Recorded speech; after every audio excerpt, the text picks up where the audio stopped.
선동이 뭔지는 아니? 내란이 뭔지는 아니? OECD 국가 중 1위라는 것은 돈 주고 산 것인가? 어서 오십시오. 정치보안관입니다. 하루 5명 이상의 구독자 증가와 10명 이상의 시청자가 찾아오시기를 바라는 저의 희망을 전해드립니다. 지난해인 2023년도 통계에 의하면 한국인의 25세에서 64세 사이의 성인 대졸 이상의 비율은 54.5%로 OECD 국가의 평균 이상이고, 청년인 25세에서 34세 사이의 경우에는 69.7%로 OECD 중 1위였습니다. 이런 수치가 창피하지도 않습니까? 이런 학력은 허위였나요? 아니면 누구처럼 아빠 찬스로 대학 졸업장을 받았나요? 선동이 뭔지도 모르니 선동당하는 것입니다. 선동이란 단어의 의미는 개인 또는 집단을 부추김으로써 그들이 특정 단체가 원하는 일이나 행동에 나서도록 하는 행위를 의미하는 것입니다. 이 단어는 주로 부정적인 정보 조작을 통해 이익을 얻으려고 벌이는 언행을 나타내는 말로 쓰입니다. 비슷한 말로는 책동이나 교사가 있습니다. 이 세 단어 모두는 사실과 다른 내용을, 즉 음모론을 줄기차게 쉴 새 없이 주장하고 행동한다는 의미를 가지고 있으며, 이런 주장에 세뇌되어 적극적으로 동조하면서 똑같이 언행하는 것을 선동당했다라고 표현합니다.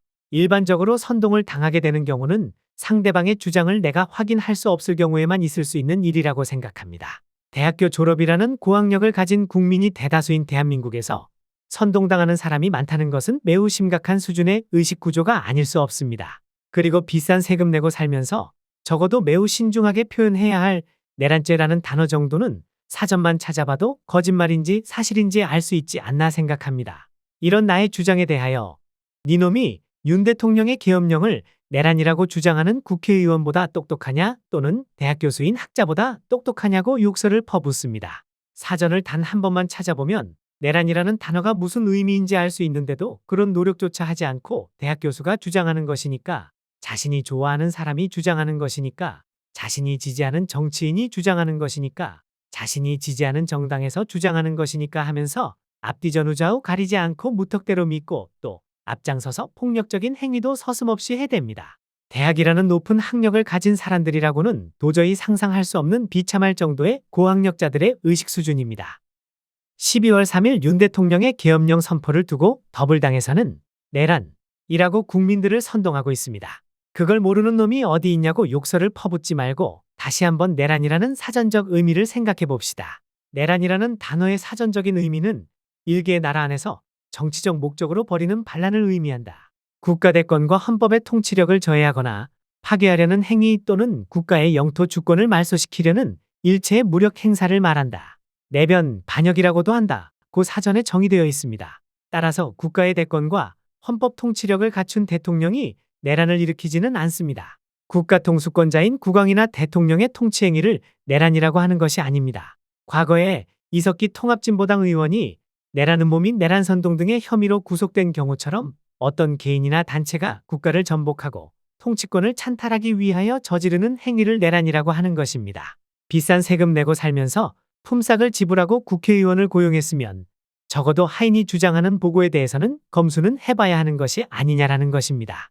내란이라는 것이 거짓된 선동이라는 나의 주장에 대하여 내란이라고 주장하는 국회의원보다 니놈이 더 똑똑하냐, 대학 교수인 학자보다 니놈이 더 똑똑하냐고 욕설을 퍼붓습니다. 이런 반응은 이미 선동에 넘어간 것입니다.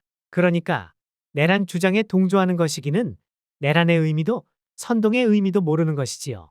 남의 말을 인용하고 동조하는 것이 선동에 후달리고 있다는 것입니다. 말하자면 자신의 생각은 없는 것입니다. 더불당을 지지하는 어떤 정치평론가가 이런 말을 합니다. 삼권 분립이란 것은 행정부, 사법부, 입법부의 세력 균형을 위하여 만들어진 시스템이라고 말입니다. 그러면서 계엄령을 선포한 행정부에서 내란이다 아니다를 판단하는 것이 아니랍니다. 그렇다면 여기서 입법부인 국회는 나중에 이야기하기로 하고 행정부와 사법부만을 이야기해 보도록 합니다. 다시 한번 내란의 사전적 의미를 되새겨보면 국가의 통치권자인 국왕이나 대통령을 끌어내리고 그 자리를 찬탈하기 위한 행위를 내란이라고 정의합니다. 그래서 한복 입고 가쓰던 왕조국가 사회에서는 이것을 역모라고 표현했던 것이지요. 역모라고 하니 엄청 살벌하게 느껴질 수도 있는데요. 바로 그것이 오늘날 순화된 표현으로 내란이라고 사용하는 것입니다. 그러면 더불당과 기타의 쪼잔한 야당에서 내란이라고 주장하는 근거는 무엇인가요? 윤 대통령의 탄핵이 국회에서 가결되어 현재 헌법재판소에서의 판결을 기다리고 있는데 즉 어떠한 사법적인 판결도 나지 않았는데 더불당을 비롯한 야당에서 내란이라고 개거품 무는 것은 사법부를 협박하는 것이고 또 하나의 선동인 것입니다. 국가의 통수권자인 행정부의 수반인 대통령이 선포한 계엄령이 무엇을 탈취하기 위한 것이었나요? 대한민국 행정부의 수장이자 대한민국의 최고 통수권자는 대통령입니다. 그가 선포한 것이 내란 획책이라면 무엇을 탈취하기 위함인지 묻고 싶습니다. 대통령이 선포한 계엄령이 무엇을 찬탈하기 위한 내란으로 생각되는지요? 아니면 대한민국에는 대통령 위에 또 다른 조직이 있습니까?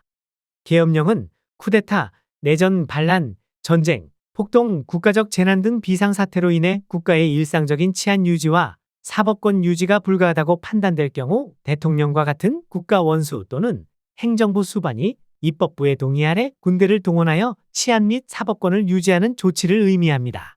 그런데 윤 대통령의 계엄령 선포는 국회의원 3분의 1을 차지하는 야당의 내란을 진압하기 위한 조치였습니다. 그러니 국회의 동의를 받을 수가 없었던 것이지요. 입법부인 국회의원 총 300명 중에 약 3분의 1을 차지하는 야당은 윤 대통령의 임기가 시작되기 전부터 대통령 탄핵을 지속적으로 선동하였고 임기가 시작된 이후에는 수많은 국무위원과 중요한 공공기관장의 임명을 반대하고 탄핵하는 행위를 수십 차례 자행하였습니다. 이처럼 국정을 마비시키는 더불당과 그 외 쪼무레기 당의 횡포 때문에 대통령의 국정수행이 불가능했고 그렇기 때문에 대통령이 내린 결정이 계엄령이었던 겁니다. 계엄령을 내란이라고 규정하는 정치평론가나 국민 중에는 국회가 그렇게 무식하게 행동을 했어도 끝까지 대화로 풀었어야 한다고 주장합니다. 물어보겠습니다. 야당이 일치단결하여 22차례의 탄핵과 국무위원과 고위직 공무원들의 업무를 정지시키는 것을 보고도 그런 말이 나오나요? 국민 민생 예산까지 전액 삭감하고 지들이 먹고 자고 술 마시는 국회의원 비용만큼은 증액한 것을 보고도 그런 말이 나오나요? 미국은 16년째 국회의원 세비 인상을 하지 않고 있습니다. 때문에 한국의 야당은 자신들에게 문제가 있다는 것을 알기 때문에 이와 같은 대화 어쩌고 하는 주장을 하지 않습니다. 그 대신에 그들의 전위대인 골수 지지자들이 대신 나서서 국민을 개무시하는 바탕에 기초한 선동적인 주장을 하는 것입니다. 자, 그러면 여기서 입법부인 국회 쪽으로 이야기를 옮겨보시자고요. 현재 더불당과 기타 쪼무레기 야당 국회의원은 국회의원 정수 300명의 약 3분의 1을 차지합니다. 인구수와 비례하여 미국의 상하의원 숫자와 비교하면 한국의 국회의원이 미국보다 약 5배 많습니다. 때문에 이들은 본인들이 원하는 법안은 무엇이든지 통과시킬 수 있습니다. 그래서 삼권분립의 세력균형에 의하여 국회에서 통과시킨 법안 중에 국민에게 악영향을 줄 수 있는 법안을 거부하거나 국회가 국무위원 임명을 통과시키지 않았을 경우에 이러한 국회의 의결을 거부할 수 있는 권한이 대통령에게 주어져 있습니다. 그런데 지금 어떻습니까?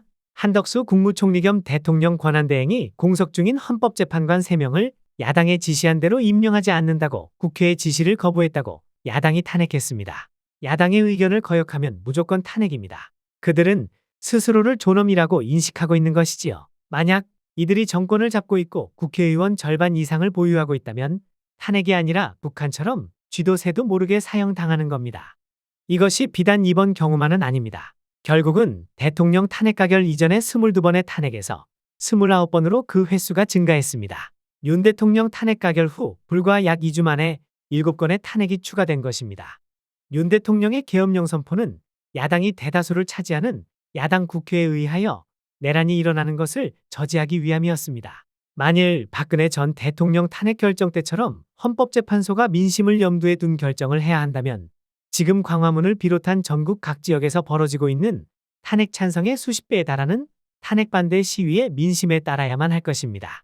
또한 탄핵을 찬성하는 국회의원이나 정치평론가 그리고 사회 각층에 잘났다는 거시기들의 숫자가 박근혜 전 대통령 탄핵 때보다는 매우 적다는 것도 헌법재판소가 윤 대통령의 계엄령 선포에 의한 국회의 탄핵 가결에 대하여 인용할 것인지 아니면 국회의 가결을 부결할 것인지에 대하여 매우 크게 참고해야 할 것입니다.